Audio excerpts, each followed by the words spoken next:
سامعین محترم، ہماری آج کی نشست بھی گزشتہ سے پیوستہ ہے۔ اللہ کے نبی صلی اللہ علیہ وسلم کی سیرت، آپ کی زندگی کے شب و روز اور ماہ و سال، اور آپ کو پیش آنے والے نشیب و فراز، آپ صلی اللہ علیہ وسلم کی مکی زندگی اور پھر مدنی زندگی، چاہے وہ بعثت سے پہلے ہو اور بعثت کے بعد، اللہ کی توفیق کے ساتھ اور خاص اس کے کرم اور اس کے فضل کے ساتھ اجمالاً اور تفصیلاً کئی ایک معاملات کا ہم تذکرہ کر چکے ہیں۔ یہ آپ علیہ السلام کی ہجرت کے بعد 8واں سال ہے۔ آپ کو ہجرت کیے ہوئے 8 سال گزر چکے ہیں، اور آپ دوبارہ فاتحانہ انداز سے مکہ کو فتح کرنے کے بعد مزید جو قبائل بچے ہیں جن کے اندر اسلام کی دشمنی باقی ہے، یا ان کے اندر ابھی یہ غرور اور تکبر اور گھمنڈ باقی ہے کہ وہ اسلام کا مقابلہ کر سکتے ہیں یا مسلمانوں کی قوت کا جواب دے سکتے ہیں، لہٰذا ان کو توڑنے کے لیے اور ان کی بے کنی کرنے کے لیے اللہ کے نبی علیہ السلام یہاں سے حنین کا رخ کرتے ہیں۔ آپ علیہ السلام کے ساتھ 12,000 کا لشکر ہے۔ یہ 12,000 کے لشکر میں سے 10,000 وہ لوگ ہیں جو اللہ کے نبی علیہ السلام کے ساتھ مدینہ سے روانہ ہوئے۔ ان میں سے 2,000 وہ افراد ہیں جو یا تو نئے مسلمان ہوئے ہیں یا جن کو اللہ کے نبی علیہ السلام نے بدلہ لیے بغیر چھوڑ دیا تھا، جن کو طلقاء کہتے ہیں۔ جیسے آپ صلی اللہ علیہ وسلم نے فرمایا انتم الطلقاء، تمہیں چھوڑ دیا میں نے، لہٰذا تم آزاد ہو۔ آپ علیہ السلام رحمت کی اس مثال کو قائم کرتے ہوئے جب حنین کی طرف روانہ ہوتے ہیں تو کئی ایک لوگ آپ صلی اللہ علیہ وسلم کی اس رحمت کی وجہ سے، اور کئی لوگ آپ صلی اللہ علیہ وسلم کے رعب اور اسلام کے دبدبے کی وجہ سے اسلام کو قبول کرتے ہوئے، یا کئی لوگ اسلام کو قبول نہ کرتے ہوئے بھی آپ صلی اللہ علیہ وسلم کے ساتھ چل پڑتے ہیں تاکہ وہ آپ کا ساتھ دیں۔ لہٰذا یہاں پہ 12,000 کے لشکر میں 2,000 وہ افراد ہیں جو اللہ کے نبی صلی اللہ علیہ وسلم کے ساتھ مکہ سے شامل ہوئے ہیں۔ یہ 2,000 افراد چونکہ مکہ سے اس لیے نکلے تھے کہ آپ صلی اللہ علیہ وسلم کا ساتھ دیں، لہٰذا یہ جنگی ساز و سامان کے ساتھ لیس ہیں، اور ان کے ساتھ اکثر کے ساتھ گھوڑے بھی موجود ہیں۔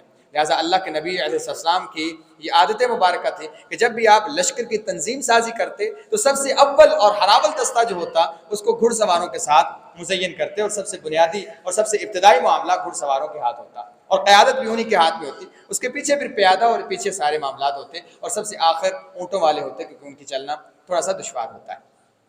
لہٰذا جیسے ہی آپ حنین میں داخل ہوتے ہیں تو حنین کی گھاٹیوں میں پہلے سے دشمن موجود ہے، اور ان کے سردار نے پہلے سے رات کے وقت پڑاؤ کر کے گھاٹیوں میں اپنے مورچے بنائے ہوئے ہیں۔ لہٰذا اللہ کے نبی صلی اللہ علیہ وسلم بے خبری کے عالم میں جیسے ہی وہاں داخل ہوتے ہیں دشمن ان پر حملہ کر دیتا ہے، اور اس یہ بنیادی طور پر مسلمانوں کی جو ابتدائی اور بنیادی اور افتتاحی طور پر آپ صلی اللہ علیہ وسلم حملہ کرنے کے بجائے باقاعدہ اس حملے کا شکار ہو جاتے ہیں، اور یہ فتح کے لیے لڑنا جانے والا یہ والا غزوہ یہ شکست میں بدلتا نظر آتا ہے، اور یہ ابتدائی طور پر شکست حاصل ہوتی ہے۔ اس کی وجہ یہ ہے کہ بنیادی طور پر اور ابتدائی طور پر یہ اگلے ہراول دستہ جو ہے یہ ان افراد کا ہے جو مکہ سے شامل ہوئے۔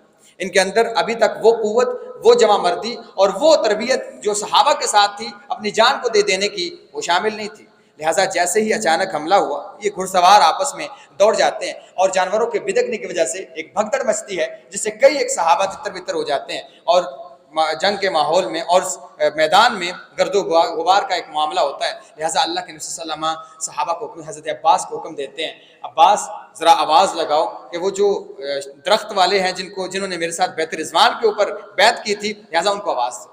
حضرت عباس آواز دیتے ہیں، اور ادھر سے انصار اور مہاجرین کو بھی آواز دی جاتی ہے۔ لہٰذا صحابہ کہتے ہیں کہ ہم لوگ اپنے اونٹوں سے اور اپنی سواریوں سے چھلانگیں لگا لگا کر ایسے واپس آ رہے تھے جیسے ایک جانور کا بچہ اگر پیچھے رہ جائے تو جانور کو پتہ چلتا ہے کہ بچہ پیچھے رہ گیا تو وہ فوراً مڑ جاتا ہے۔ لہٰذا صحابہ اسی طرح اللہ کے نبی صلی اللہ علیہ وسلم کی طرف لپکتے ہیں اور آپ صلی اللہ علیہ وسلم کے حصار اسی گرد و غبار کے عالم میں حضرت انس رضی اللہ تعالیٰ بیان کرتے ہیں کہ میں نے دیکھا کہ غبار اتنی زیادہ تھی اور گرد اتنی زیادہ تھی اور بھگدڑ اتنی زیادہ تھی کہ میں نے آپ صلی اللہ علیہ وسلم کے پاس ہوں اور ایک شخص آیا، آپ صلی اللہ علیہ وسلم نے پہچان نہیں بنایا، کہا رکو رکو کون ہو؟ کہا یا رسول اللہ میرے ماں باپ آپ پر قربان ہوں، میں ابو بکر ہوں۔ یعنی اتنی گرد و غبار میں اور اتنی بھگدڑ کے عالم میں آپ نے پہچانا نہیں، اور میں نے دیکھا کہ ابو بکر زخموں سے چور اور چھلنے ہوئے پڑے ہیں آپ صلی اللہ علیہ وسلم کی حفاظت میں۔ ایسے میں ایک اور انسان آسلم کے دفاع کے لیے آگے بڑھتا ہے اور غبار کی وجہ سے آپ پہچان نہیں پاتے. آپ کہتے ہیں رکو پہلے بتاؤ کون ہو؟ کہا اسلم میں عمر ہوں, میرے ماں باپ آپ. تو میں نے دیکھا وہ بھی جسم سے لہو لہان ہے اور زخم لگے ہوئے ہیں جسم پہ اور جسم چھلنی ہے. اسی طرح عثمان اور علی رضی اللہ تعالیٰ عنہما, یہ دونوں بھی آپ صلی اللہ علیہ وسلم کے قریب آتے ہیں اور میں نے سب کو دیکھا 20 سے کم زخم کسی کے جسم پر نہیں تھے. وہ تلواروں کے, نیزوں کے اور تیروں کے زخم تھے جو اللہ کے وسلم کے دفاع میں ان لوگوں نے کھائے تھے اور بھگڑے کے دوران اللہ کے وسلم کے دفاع اور حصار کی حیثیت سے آپ صلی اللہ علیہ وسلم کے ارد گرد موجود تھے. ایسے میں جب آپ صلی اللہ علیہ وسلم کے گرد وہ صحابہ جمع ہو جاتے ہیں, انصار بھی, مہاجرین بھی اور وہ بیت الرضوان والے صحابہ بھی, لہٰذا اللہ کے نبی صلی اللہ علیہ وسلم فرماتے ہیں کہ اب میرے خیال سے جنگ بھڑک چکی ہے, لہٰذا اللہ کے نبی صلی اللہ علیہ وسلم اس وقت یہاں سے ایک مٹھی بھر مٹی لیتے ہیں اور آپ صلی اللہ علیہ وسلم دشمنوں کی طرف پھینک کے کہتے ہیں شاہت الوجوہ, چہرے بگڑ جائیں. تو صحابہ فرماتے ہیں کوئی دشمن کا ایسا فوجی نہیں تھا یا ایسا جمع مرد نہیں تھا جس کی آنکھوں میں وہ مٹی نہ گئی, لہٰذا ان کے حوصلے پست ہونا شروع ہوئے. اور یہاں پہ جبیر بن مطعم رضی اللہ تعالیٰ بیان کرتے ہیں کہ میں نے اس وقت جب آپ صلی اللہ علیہ وسلم نے یہ فرمایا شاہت الوجوہ, میں نے دیکھا کہ اللہ تعالیٰ کی مدد نازل ہوئی. ایک کالی گھٹا نازل ہوئی جیسے چادر کی طرح ہوتی ہے اور وہ چاروں طرف پھیل گئی. پھر ایک چادر کی سی کالی گھٹا ہمارے اوپر گری. یہ چیونٹیوں کا دستہ تھا, ایک لشکر تھا اور ہر ایک انسان کے کپڑوں پر, اور وہ لوگ کپڑے جھاڑنا شروع ہو گئے اپنے اوپر سے چیونٹیاں. مجھے پتہ چل گیا کہ اب اللہ تعالیٰ کی مدد نازل ہو گئی.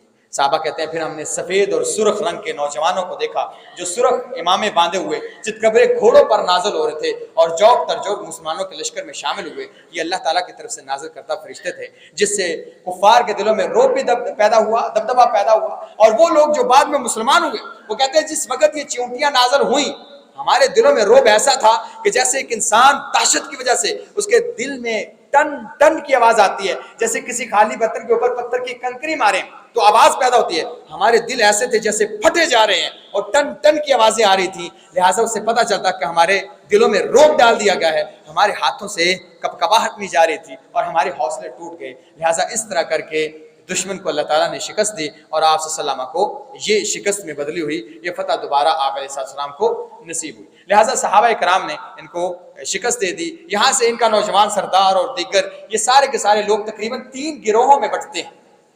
یہاں حنین سے یہ بھاگتے ہوئے کچھ لوگ نخلا کی طرف چلے گئے, کچھ اوتاس کی طرف چلے گئے اور کچھ لوگ طائف کی طرف بھاگے. اور یہ سردار بھی, چونکہ طائف ایسا علاقہ تھا جہاں کے اندر ڈھیر سارے قلعے تھے اور وہ محفوظ بھی تھا, پہاڑی علاقہ تھا, لہٰذا ان کا اپنا علاقہ بھی تھا, یہودی یہاں پہ آباد بھی تھے. لہٰذا یہ لوگ اکثر و بیشتر اور ان کا سردار یہ طائف کی طرف بھاگے. اللہ کے نبی علیہ السلام نے نخلا اور اوتاس کی طرف کچھ صحابہ کو بھیجا اور جیسے ہی آپ صلی اللہ علیہ وسلم نے نخلا کی طرف ابو عامر کو بھیجا تو ابو عامر رضی اللہ تعالیٰ عنہ, انس کہتے ہیں, عبداللہ بن عمر کہتے ہیں ابو عامر رضی اللہ تعالیٰ عنہ کے بارے میں کہ جب ان کو بھیجا اور ان کو اپنے گھٹنے میں تیر لگا, میں نے وہ تیر جب نکالا تو ان کا خون اور پانی شروع ہو گیا. ان کو پتہ چل گیا کہ اب میں زندہ نہیں بچوں گا. ابو موسیٰ اشعری بیان کرتے ہیں کہ میں نے ان سے پوچھا کہ اب, کہتے ہیں 2 باتیں یاد رکھنا, ایک تو اللہ کے نبی صلی اللہ علیہ وسلم کو میرا سلام کہنا, دوسرا آپ صلی اللہ علیہ وسلم سے کہنا میرے لیے دعا کر دیں.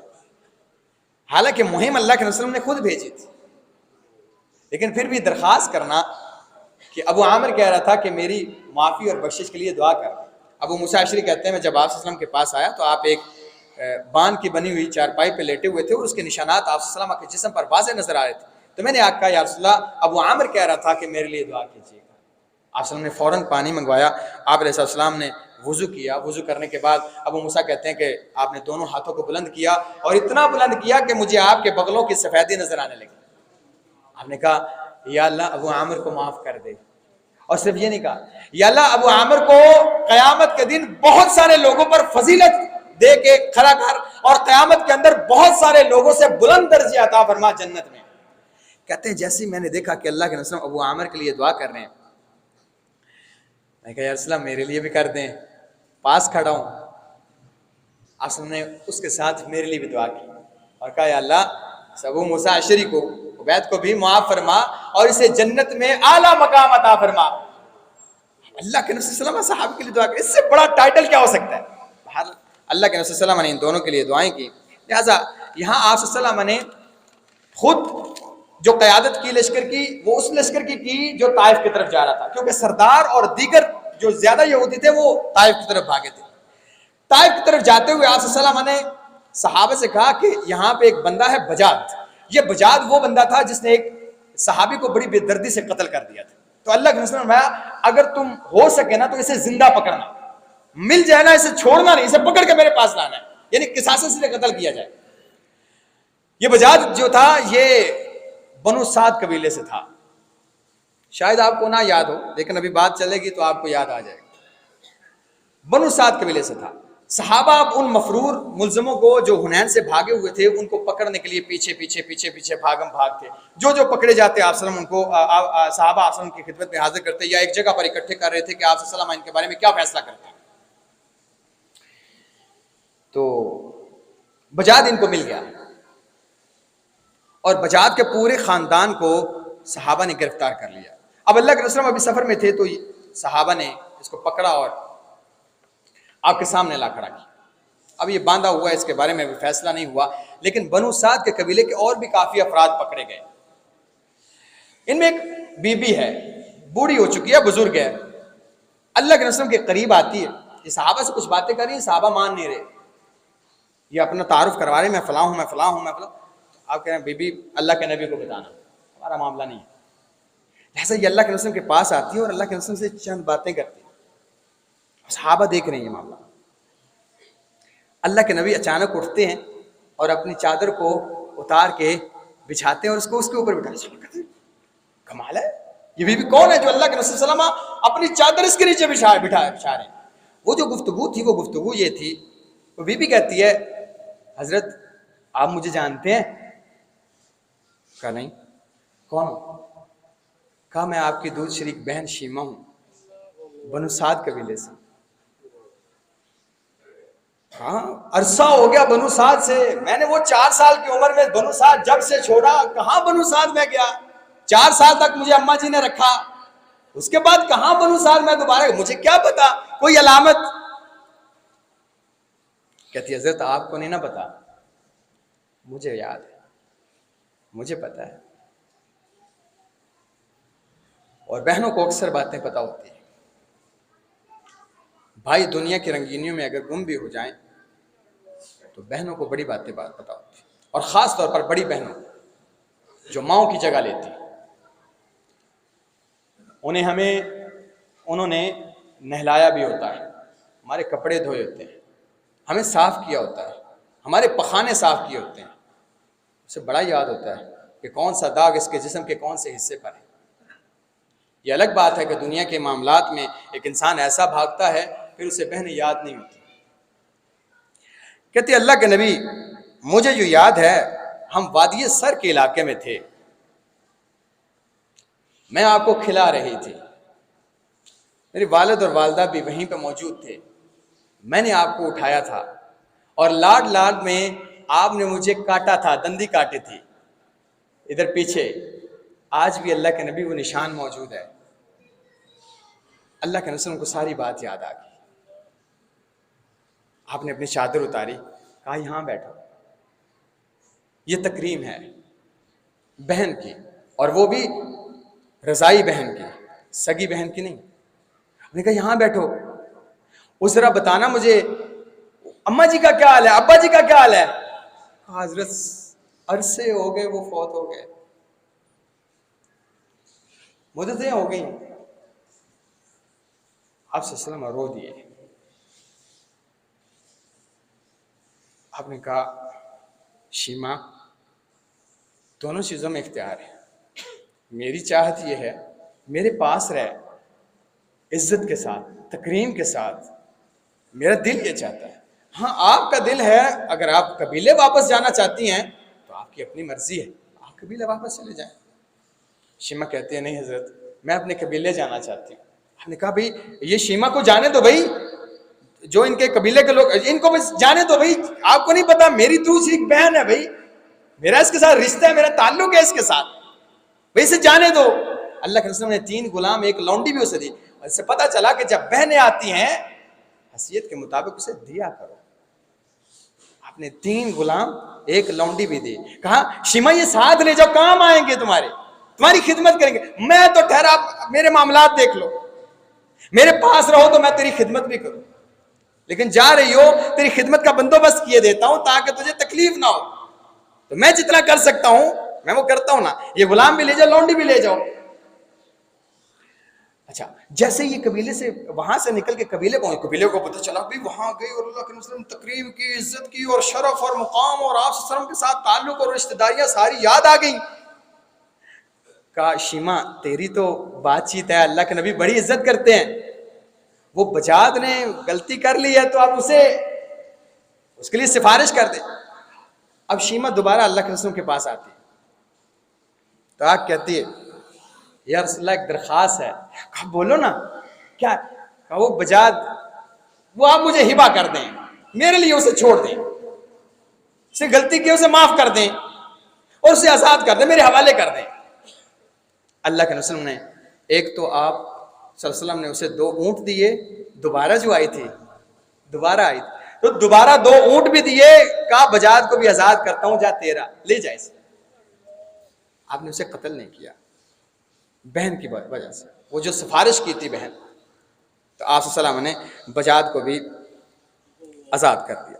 لہٰذا آپ صلی اللہ علیہ وسلم نے فرمایا بھائی وہ باقیوں کا میرا ماموں زندہ ہے فلاں فلاں فلاں قبیلے میں. کہا ایسے کرو شیما جعرانہ کے مقام پر چلی جاؤ, میں یہاں سے طائف جا رہا ہوں, یعنی یہاں پہ رکو گی تو میں یہاں پہ تمہاری خدمت کے لیے موجود نہیں ہو سکتا کیونکہ مجھے طائف جانا ہے دشمن کا مقابلہ اور پیچھا کرنے کے لیے. تم جعرانہ چلے جاؤ, بنو سعد کے سارے لوگ وہیں پہ ہیں, اب وہاں پہ رکو. لہٰذا یہ جعرانہ چلے گی. اللہ کے رسول یہاں سے طائف روانہ ہوتے ہیں. اب طائف کیوں گئے, میں نے آپ کو پہلے بتایا کہ اللہ کے رسول صلی اللہ علیہ وسلم نے جہاں حنین سے یہاں دشمن کو بھگایا تھا, کچھ لوگ یہاں سے نکل کے طائف چلے گئے. لہٰذا طائف آتے ہوئے اللہ کے رسول صلی اللہ علیہ وسلم نے اس سے پہلے طفیل بن عامر الدوسی, یہ وہ بندہ ہے جب مکے کی زندگی اگر یاد ہو تو جس نے مکے میں داخل ہوتے ہی اپنے کانوں میں روئی ڈال لی تھی اور کہا تھا میں کیوں بات سنوں کسی کی, کیونکہ مکے والوں نے کہا کہ یہاں ایک بندہ ہے جو جس کی بات تم سنو گے تو کہتے میں طواف کر رہا تو خود سے بات کرتا ہوں. تو فیل اتنا بھی پاگل نہیں ہے تو کہ کوئی بندہ بات کرے اور تو اس کی باتوں کو بغیر سمجھے بغیر سوچے تو اس کے گرویدہ ہو جائے اور تجھ پر جادو کا. تجھے اچھا شاعر آدمی ہے, ادیب آدمی ہے, تجھے کلام کا پتہ ہے, بڑی اچھی طرح جانتا ہے ساری باتوں کو, یہ کیسے ہو سکتا ہے؟ کہتے جیسے میں نے کانوں سے روح نکالی, اللہ کے رسول تلاوت کر رہے تھے, میں پیچھے پیچھے ہو لیا, دروازہ بجایا, کہا کیا بات ہے؟ کہا میں نے آپ سے کچھ کلام سنائیں ذرا, تمہیں مسلمان ہو گیا. یہی طفیل بن عامر الدوسی یہ اللہ کے رسول سے اجازت مانگتے ہیں, کہتے ہیں اصلا یہاں پہ ایک بت ہے, یہ ایک شاعر تھا جس کی تقریباً عمر 390 سال ہوئی تھی, اس کا بت پوجتے تھے وہاں کی قوم کے لوگ. اللہ کے نبی مجھے اجازت دیں, میں اس بت کو توڑنا چاہتا ہوں. تو اللہ کے رسول نے آپ کو اجازت دی اور کہا کہ یہاں سے جاؤ, اس کو توڑنے کے بعد میں طائف جا رہا ہوں, تو طائف میں آ کے مجھے ملنا رستے میں. تو یہاں پہ جاتے ہوئے حضرت طفیل کہتے ہیں یا رسول اللہ مجھے وصیت کر دیں, ہو سکتا ہے پتہ نہیں کیا معاملات ہو, ملاقات ہو, میرے لیے نصیحت اور وصیت کا معاملہ کیجیے. تو اللہ کے رسول نے جو وصیت کی تھی غور سے سنیں. آپ نے فرمایا طفیل افش السلام, سلام کو عام کرنا, ہر آنے جانے والے پر, جاننے اور نہ جاننے والے پر. یہ اللہ کے نبی کی وصیت ہے اپنے صحابی کو اور اپنی پوری امت کو. افش السلام, سلام کو عام کرو. اور یہی طفیل کو افش السلام, طفیل سلامتی کو عام کرو, سلام کیا کرو ہر ایک. نمبر 2 وفضل الطعام, کوشش کرو تمہارا دسترخوان وسیع رہے, لوگ کھانا کھائیں. میں اکثر یہ بات جب کرتا ہوں, دیکھیں یہ بات یاد رکھیں, اللہ کے نبی صلی اللہ علیہ وسلم سے صحابی نے سنا کہ ایک انسان جب اپنی گھر میں بیٹھ کے روٹی کا نوالا توڑتا ہے اور اپنی بیگم کے منہ میں ڈالتا ہے تو اسے اجر ملتا ہے. اب صحابی یہ حدیث سنیں, گھر گئے, کہا کھانا لاؤ, کھانا لائے, نوالا توڑا, اس کے منہ میں ڈالا. کہا اللہ کے نبی صلی اللہ علیہ وسلم سے ابھی حدیث سنی ہے کہ اگر کوئی انسان نوالا توڑے اور اپنی بیگم کے منہ میں ڈالے تو اسے اجر ملتا ہے. یہ ایک سوچ ہے, یہ ایک سوچ ہے. لیکن ہمارے معاشرے میں جب بھی ان احادیث کو بیان کیا جاتا ہے نا, جس میں کھانے کا ذکر ہو, صدقات کا ذکر ہو, معاملات کا ذکر ہو, تو ہم ہمیشہ ایک دوسرے کی طرف دیکھتے ہیں. اور شاید یہ لیول ہے اس حدیث کی تقریم کا ہمارے نزدیک, ہمارے ہاں ماننے کا یہ لیول ہے. ہاں جی پھر کب آپ دعوت کر رہے ہیں, آج حدیث سنی, آپ دعوت کریں پھر ہماری. بھئی وہ حدیث آپ نے بھی سنی ہے, اور اگر آپ اس پہ عمل نہیں کرنا چاہتے تو میرے خیال سے یہ پہلو استہزاء کا پہلو ہے. کہ آپ اسے دوسرے میں ڈھونڈتے ہیں یا اس کو پھر وہ مسکراہٹ اور وہ، یہ اللہ کے رسول کی حدیث ہے. کہا طفیل کوشش کرو تیرا دسترخوان وسیع رہے. لازمی نہیں اس دسترخوان پر بڑے پرتکلف کھانے پڑے ہوں، نہیں، یہ لازمی نہیں ہے. بس دل بڑا ہونا چاہیے، دسترخوان بڑا ہونا چاہیے. آپ کے مال سے کوئی انسان کھا لے اس سے بڑی شرف کی بات نہیں ہے. یہ میری وصیت اور نصیحت یاد رکھنا. طفیل جب تک زندہ رہو سلام کو عام کرتے رہنا اور اپنے دسترخوان کو وسیع رکھنا. لوگوں کو کھانا کھلایا کرو جیسا بھی ہو، ان کی دعوت کیا کرو، ان کو کھانا بھیج دیا کرو، ہمسائے کو کھانا بھیج دیا کرو، کسی کو گھر بلا کے کھلا لیا کرو، کسی کے کھانے کے پیسے دے دیا کرو. کوشش کرو اوپر والا ہاتھ ہو تمہارا، دیتے رہا کرو، یعنی دسترخوان وسیع رہے. تیسرا وَاسْتَحْيِ مِنَ اللَّهِ كَمَا يَسْتَحْيِ الرَّجُلُ ذُو حَيْبَةٍ مِنْ أَهْلِهِ. طفیل اللہ سے حیا کرتے رہنا، اللہ سے حیا کرنا. کیسے؟ جیسے ایک شریف آدمی، اعلیٰ نسب والا، اعلیٰ خاندان والا، اعلیٰ عزت اور شرف والا اپنے گھر والوں سے حیا کرتا ہے نا، ایسے اللہ سے حیا کیا کرو. کیسے؟ ایک بندے کی بڑی عزت ہو نا، بڑا وقار، بڑا مقام ہو، لوگوں کے درمیان گھر والے عزت شرف مقام، اسے شرم آتی ہے کہ میری کوئی بری بات یا میری کوئی بری عادت گھر والوں کو پتا چلے، یا ان کے سامنے کوئی ایسا کام کروں کہ وہ مجھے ملامت کریں، تو حیا آتی ہے. تو فعل اسی طرح اللہ سے حیا کیا کرو. ساری زندگی یہ سوچنا کہ کس کی نافرمانی کر رہے ہو، اسے تیری ساری عادتوں کا پتہ ہے. جب بھی کوئی برا کام کرنے لگو اللہ سے حیا کرنا، شرم کرنا کہ وہ تجھے دیکھ رہا ہے. اور اگر اذا اسأت فاحسن، کوئی برائی ہو بھی جائے، انسان ہے، غلطی ہو جاتی ہے، فاحسن تو فعل نیکیاں کرنا، پھر نیکیاں کرنا. کیوں؟ ان الحسنات یذہبن السیئات، کیونکہ نیکیاں برائیوں کو ختم کر دیتی ہیں. کبھی برائی ہو جائے فوراً پھر نیکیاں کرو، اور نیکیاں کرو، اور نوافل پڑھو، روزے رکھو، تو وہ برائیاں تیری ختم ہو جائیں گی اگر ہو بھی جائے. یہ وصیت ہو رہی ہے. اللہ نے فرمایا ذالک ذکریٰ للذاکرین، یہ نصیحتیں کس کے لیے ہیں؟ جو نصیحت لینا چاہتا ہے. صرف ہمارا ایک اور موٹو ہے، ہم بعض دفعہ بات کرتے ہیں کلاس میں، لیکچر کے دوران، بچوں کے دوران، یا آپس میں، یا اس طرح کر کے، تو ہمارا ایک معاشرے کا عجیب سا لیول ہو چکا ہے. وہ یہ ہے کہ ہم سنتے ہیں، سر بھی ہلاتے ہیں، اور مست ہو کے اور وجد میں بھی آتے ہیں، اور سبحان اللہ بھی بے اختیار نکل جاتی ہے. عمل کے معاملے میں زیرو ہے. حضرت صاحب یہ جو وجد آتا ہے نا، یہ جو دل کو مٹھاس چھوتی ہے، اس کا اصل مزہ تب ہے جب آپ اس پہ عمل کریں گے. سبحان اللہ جی، ماشاء اللہ جی، کمال ہے جی، واہ جی واہ. آپ کہاں کھڑے ہیں؟ وہ تو واہ جی واہ ہے بالکل. تو عمل کس نے کرنا ہے؟ سنانے کی حد تک کہ یہ میٹھی باتیں، کیا یہ کہانی ہے، قصے ہیں، افسانے ہیں؟ یہ نصیحت اس کے لیے نصیحت ہے جو نصیحت کو لینا چاہتا ہے. اور ایک بات یاد رکھیں، یہ اللہ تعالیٰ کی سنت ہے، اس کا طریقہ ہے.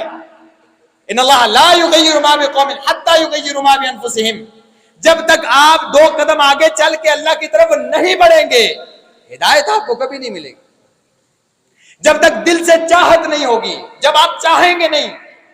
آپ چاہتے ہیں میرا بچہ میرے لیے صدقہ جاریہ ہو، پڑھتا کہاں پہ ہے؟ وہ جی میڈیکل کر رہا ہے. اچھا قرآن پڑھایا اسے؟ نہیں جی وہ اسلامیات لازمی کا پیپر دیا اسے. ترجمہ آتا ہے اسے؟ جی نہیں جی. حفظ کا کوئی معاملہ؟ نہیں جی. نماز پڑھتا ہے؟ ہاں جی ٹامی ٹلی پڑھتی ہے. تو حضرت صاحب صدقہ جاریہ کہاں سے ہوگا؟ وہ تو ڈاکٹر بنے گا، پیسہ کمائے گا، ہاں قبر پکی ضرور کروائے گا آپ کو کہ باہر نہ آ جائیں.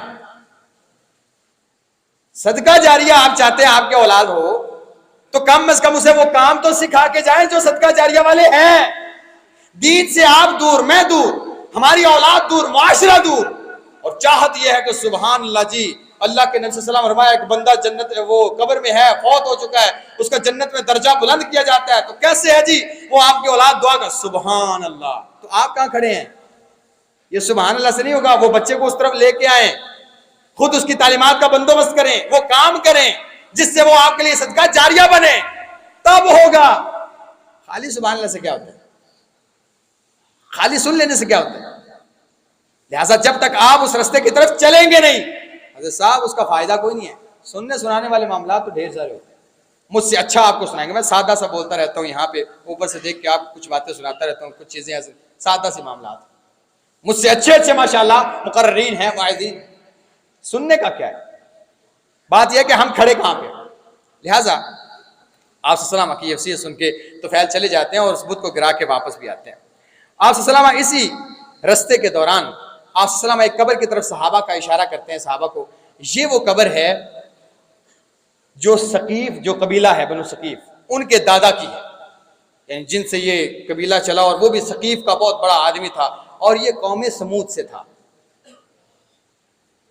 یہ جو قبر ہے یہ قوم سمود کی بنی ہے۔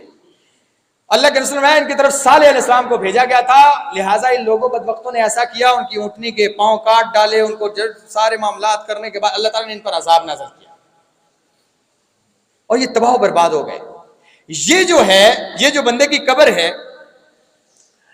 اس کا نام ابو رقال تھا، یہ اس وقت حرم میں تھا، اپنی قوم سے نکلا ہوا تھا، حرم میں موجود تھا، لہٰذا جب قوم پر عذاب آیا تو یہ حرم میں ہونے کی وجہ سے عام عذاب سے تو بچ گیا، لیکن جیسے ہی حرم سے نکلا اپنی قوم میں جانے کے لیے اور حد حرم سے باہر آیا تو اللہ تعالیٰ نے اسے عذاب کا شکار کر دیا، اور جہاں یہ مرا وہیں پہ اس کی قبر ہے۔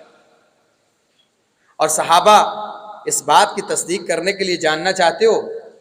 جی یا رسول اللہ، کہا جس دن یہ مرا تھا اس کے پاس اس کی سونے کی لاٹھی تھی، اور اس سونے کی لاٹھی کو اس کے ساتھ دفنا دیا گیا تھا۔ صحابہ نے اس قبر کو کھودا تو وہ سونے کی لاٹھی اسی طرح برآمد ہے، جو اس بات کی تصدیق کرتی تھی کہ اللہ کے نبی صلی اللہ علیہ وسلم نے بذریعہ وحی جو خبر دی ہے وہ بالکل سچی ہے۔ لہٰذا آپ صلی اللہ علیہ وسلم یہاں سے آگے نکلتے ہیں اور جا کے طائف کا محاصرہ کر لیتے ہیں۔ طائف کے لوگ بڑے بڑے قلعوں میں ہیں، اللہ کے نبی صلی اللہ علیہ وسلم اس کا محاصرہ کرتے ہیں، اور جس جگہ پر محاصرہ کیا جاتا ہے یہ قلعے کے قریب ترین جگہ ہے، اور حباب بن منذر جنہوں نے مشورہ دیا تھا انہیں اس میں غزوہ خیبر میں بھی اور غزوہ بدر میں بھی، کہتے ہیں یا رسول اللہ صلی اللہ علیہ وسلم اگر تو آپ کی اپنی رائے ہے تو میں بھی مشورہ دینا چاہتا ہوں، اگر یہاں پہ رکنا اللہ کی طرف سے حکم ہے تو میں خاموش ہوں۔ یعنی حباب آپ اپنا مشورہ دیں۔ کہا رسول اللہ ہم قلعے کے بہت زیادہ قریب ہیں، اوپر سے حملے ہم پر زیادہ ہو رہے ہیں، لہٰذا ہمیں چاہیے قلعے سے تھوڑا سا دور ہوں تاکہ ہم بھی حملہ کر پائیں۔ لہٰذا اللہ کے رسول کے کہنے پر قلعے سے تھوڑا سا دور ہو کے پڑاؤ کرتے ہیں، اور یہاں سے پھر منجنیق کا استعمال کر کے آپ صلی اللہ علیہ وسلم وہاں پہ حملے کر رہے ہیں، لیکن وہاں پہ کوئی ایسا معاملہ نہیں جس سے مسلمانوں کو فتح کے کچھ آثار نظر ہو جائیں، کیونکہ یہ سارے کے سارے سردار اندر قلعہ بند ہیں، ان کے پاس فراوانی ہے غذا کی بھی، اسلحے کی بھی، لوگوں کی بھی، اور کوئی ایسا معاملہ نہیں کہ یہ مہینوں تک لڑتے رہیں اور ان کو شکست دی جا سکے۔ لیکن مسلمان باہر محاصرے کی حالت میں، وہاں پہ اسلحے کا بھی معاملہ ہے، وہاں پہ صحت کا معاملہ ہے، آب و ہوا کا معاملہ ہے، غذا کا معاملہ ہے، لہٰذا یہاں پہ مسلمان مسلسل حملے کرنے کے بعد یہاں سے واپس ہو لیٹتے ہیں، لیکن واپس جانے سے پہلے اللہ کے رسول صلی اللہ علیہ وسلم کو ایک بندہ آگے کہتا ہے، یہ اس وقت ثقیف کا بہت بڑا سردار تھا، یہ مکے میں مسلمان ہوا تھا، آپ صلی اللہ علیہ وسلم کے ساتھ ملا تھا، لیکن اندر سے یہ مسلمان نہیں تھا۔ اس نے کہا یا رسول اللہ، اور آپ صلی اللہ علیہ وسلم نے ایسے کیا تھا، مسلمان ہونے کے بعد اس کی سرداری کو قائم رکھا تھا، کہا تو سردار ہے اپنے قبیلے کا، اور یہ اللہ کے رسول کے ساتھ ساتھ لشکر کا سپہ سالار اور سردار بن کے جا رہا تھا۔ اس نے کہا یا رسول اللہ مجھے اگر اجازت دیں تو میں ثقیف والوں سے بات کروں، مذاکرات کرتا ہوں کچھ، کہا ٹھیک ہے جائیں، کر رہے ہیں۔ یہ جاتا ہے سرداروں سے جا کے بات کرتا ہے اور کہتا ہے بھائی دیکھو مسلمانوں کے پاس اب قوت بہت کم ہے، تم جس طرح ڈٹے ہوئے ہو اسی طرح ڈٹے رہے، جس طرح تم حملے کر رہے ہو انہی کا نقصان ہوگا، تمہارا نقصان کوئی نہیں، ہمارے پاس غذا ہے، پانی ہے، سارے معاملات ہیں، لہٰذا تمہارا کچھ نہیں بگڑے گا، اور بس قریب ہے، میں نے کچھ باتیں سنی ہیں، وہ قریب ہے کہ واپس لوٹنے والے ہیں، جس طرح کا تمہارے ساتھ مطلب کسی اور قوم نے آج تک اس طرح کی ٹکر نہیں دی۔ ابھی ان کو جوش دلا کے اور مسلمانوں کے خلاف بھڑکا کے واپس آ جاتا ہے، اور اس سے پہلے جبریل اللہ کے رسول کے پاس پہنچ جاتے ہیں، اصلا جس کو بھیجا ہے نا وہ اس طرح کے معاملات کر کے آتا ہے۔ کہا ہاں بھائی وہ کیا کہہ کے آئے ہو؟ اللہ میں نے کہا ہے تم اسلام کو قبول کر لو، اسلام تمہارے لیے بہتر ہے، یہودی پہلے بھی دیکھو برباد ہو گئے، فلاں فلاں فلاں فلاں، اور تم بھی برباد ہو جاؤ گے اگر ایسا کرو گے تو۔ اللہ کے نبی نے ارشاد فرمایا جھوٹ بولتے ہو، تم نے یہ باتیں کی، مجھے جبریل نے سب بتا دی۔ اب یہ انتہائی ذلت کے عالم میں حضرت عمر رضی اللہ عنہ کہتے ہیں یا رسول اللہ دعنی اضرب عنقہ، کہ رسول اللہ مجھے چھوڑے، میں اس کی گردن مار دیتا ہوں۔ اب اللہ کے رسول نے جو کلمہ کہا عمر اس کی گردن اس لیے نہیں مار سکتا، لوگ بعد میں کہیں گے محمد اپنے ساتھیوں کو قتل کرنا شروع کر دیا۔ اوپر سے تو کہتا ہے نا میں مسلمان ہوں، لوگوں کو سب لوگوں کو تھوڑی نہ پتا منافق ہے، سب کو پتا ہے تھوڑی نہ پتا ہے کہ اس نے کیا جرم کیا ہے، لیکن اوور آل لوگوں میں کیا پھیلے گا، محمد اپنے ساتھیوں کو قتل کرتا ہے، ایسا اس کو قتل۔ صحابہ کہتے ہیں بعض میں حضرت بکر کے دور، عمر کے دور میں بعض دفعہ یہ مرتد بھی ہو گیا، بعض میں اختلاف ہے کہ یہ بات مسلمان ہوا کہ نہیں، مرتد ہو گیا تھا یا ارتداد کی حالت میں ہی یہ فوت ہوا ہے، یہ اسلام کے، اس میں مورخین کا اختلاف ہے۔ بہرحال اس نے آپ صلی اللہ علیہ وسلم کے خلاف یہ عمل وہاں پہ کیا تھا، اور یہ بعد میں بھی مرتد ہی رہا صحابہ کے دور تک۔ آخری عمر میں مسلمان ہوتا ہے کہ نہیں، اس کے بارے میں تاریخ خاموش ہے۔ اس کے بعد کیا وہ قلعہ فتح ہوا یا آپ صلی اللہ علیہ وسلم اس کے اوپر حملے کرنے بند کرنے کے بعد واپس لوٹ آئے، یہ انشاءاللہ ہم اگلے نشست میں ذکر کریں گے۔ اقول قولی ھذا واستغفر اللہ لی ولکم ولسائر المسلمین من کل ذنب فاستغفروہ انہ الغفور الرحیم۔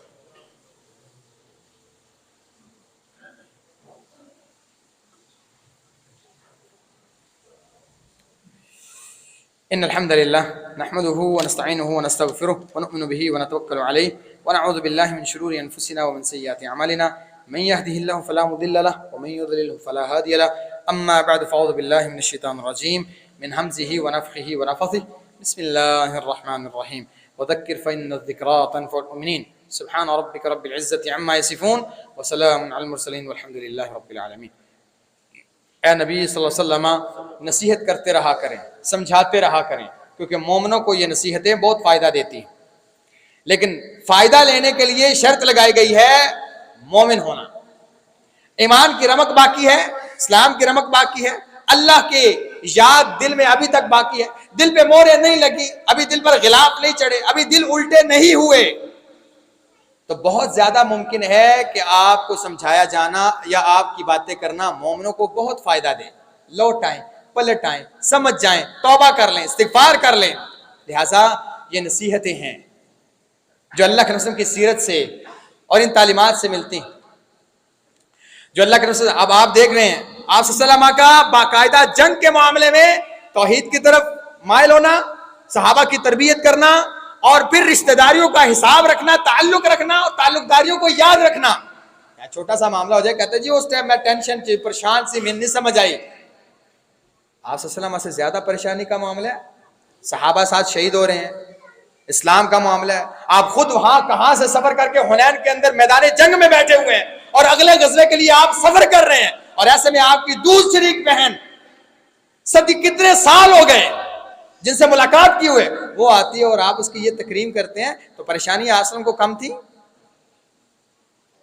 تو اس میں اسباق ہیں، درس ہیں کہ اللہ کے رسول نے کیسے اپنے تعلقات کو بھی قائم رکھا، آپ نے کیسے اسوہ چھوڑا امت کے لیے۔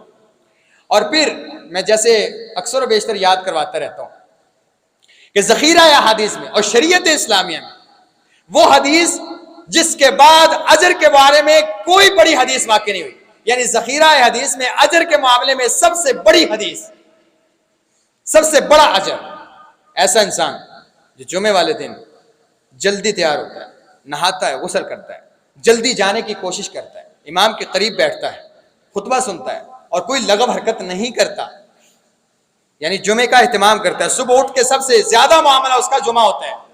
میں خود ایک پرائیویٹ سیکٹر کا ٹیچر ہوں، مجھے خود اس بات کا احساس ہے، ہم دیکھتے ہیں، لیکن میں یہ بڑی نہیں، میں صرف اور صرف اس بات کو سمجھانے کے لیے میں اپنے بچے کو جمعے والے دن چھٹی کرواتا ہوں، ٹھیک ہے، اس کے معاملات ہیں سبق کے، لیکن مجھے پتا ہے کہ جمعے والے دن اگر میں بچے کو لوں گا یا اس کو تیار کرنا ہوگا میرے آنے کے بعد، تو ہم جمعہ مس کر دیں گے، تو ہم لیٹ ہو جائیں گے۔